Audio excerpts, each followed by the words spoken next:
Assalamualaikum warahmatullahi wabarakatuh. Kami dari kelompok 6 akan mempresentasikan diagram sesi 14. Perkenalkan, nama saya Talita Berta dengan NPM 210810100253. Saya akan menjelaskan untuk yang pertama, yaitu terdapat user berinteraksi dengan user interface.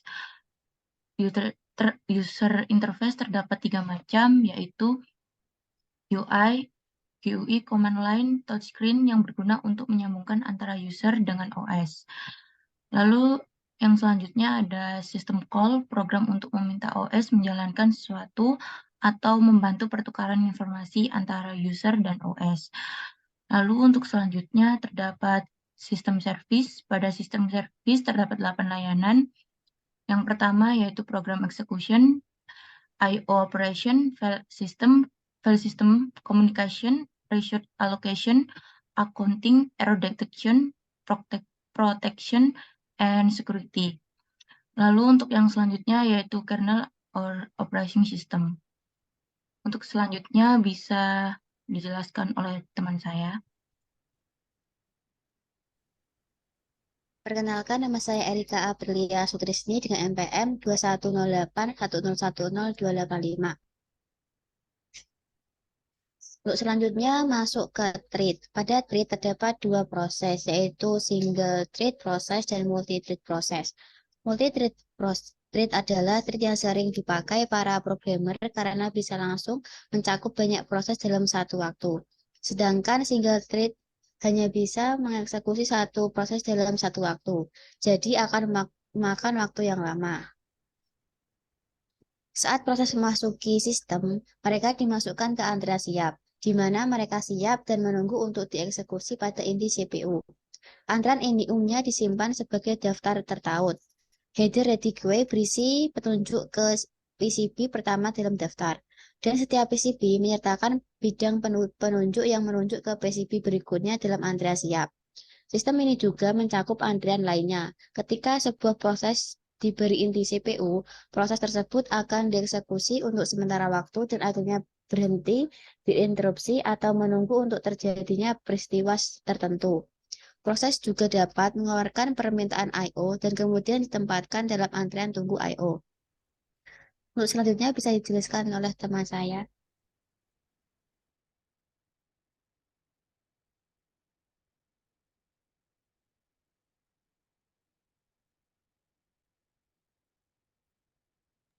Perkenalkan, nama saya Sabida Safana dengan NPM 210810100282. Selanjutnya ada proses sinkronisasi. Pada proses sinkronisasi terdapat sebuah fitur yaitu critical section. Critical section adalah ketika satu proses dieksekusi di bagian kritisnya, tidak ada proses lain yang diizinkan untuk dieksekusi di bagian kritisnya. Atau bisa dibilang, tidak ada dua proses yang mengeksekusi di bagian kritisnya secara bersamaan. Lalu ada deadlock. Deadlock adalah keadaan yang terjadi akibat masuknya dua proses di dalam critical section pada proses sinkronisasi. Selanjutnya akan dijelaskan oleh teman saya.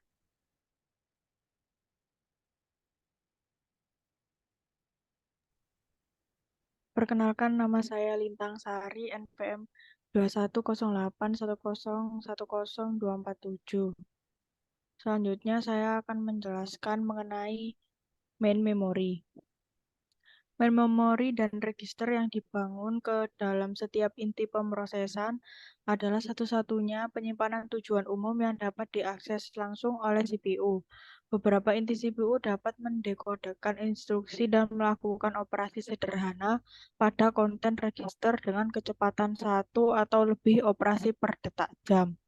Hal yang sama tidak berlaku untuk memori utama, yang diakses melalui transaksi di bus memori. Menyelesaikan akses memori mungkin memerlukan banyak siklus jam CPU.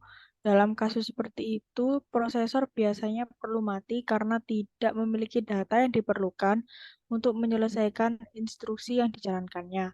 Solusinya adalah menambahkan cache antara CPU dan main memory. Selanjutnya akan dijelaskan oleh teman saya. Saya Farel Juraka Firino, anak NPM 210, 81010, 222. Proses selanjutnya yang akan saya jelaskan adalah virtual memory. Virtual memory ini merupakan teknik yang memungkinkan eksekusi proses yang tidak sepenuhnya ada dalam memori.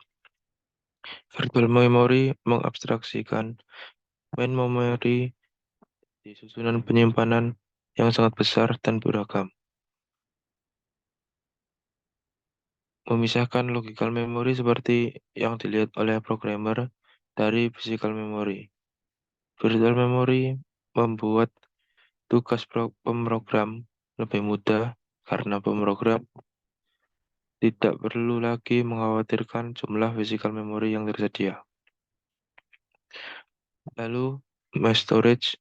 Mass storage disebut juga dengan secondary storage.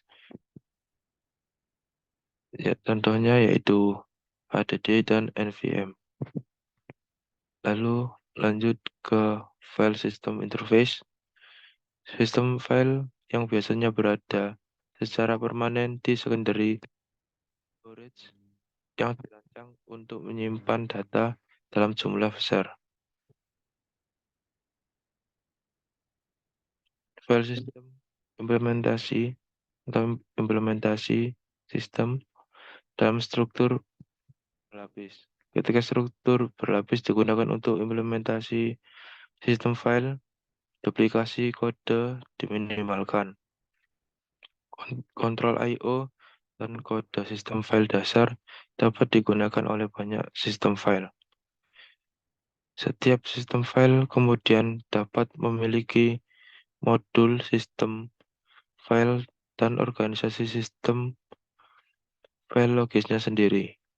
Dari diagram tersebut, pada level rendah, I/O control versi device driver dan interrupt handler untuk mengirim informasi antara memori dan sistem disk.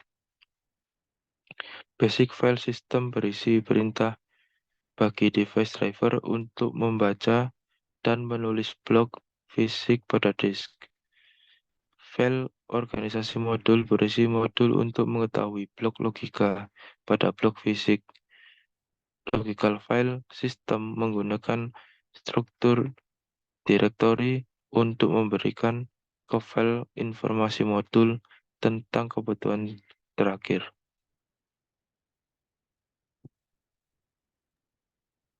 Sekian presentasi dari kelompok kami. Apabila ada kesalahan kata, mohon dimaafkan. Wassalamualaikum warahmatullahi wabarakatuh.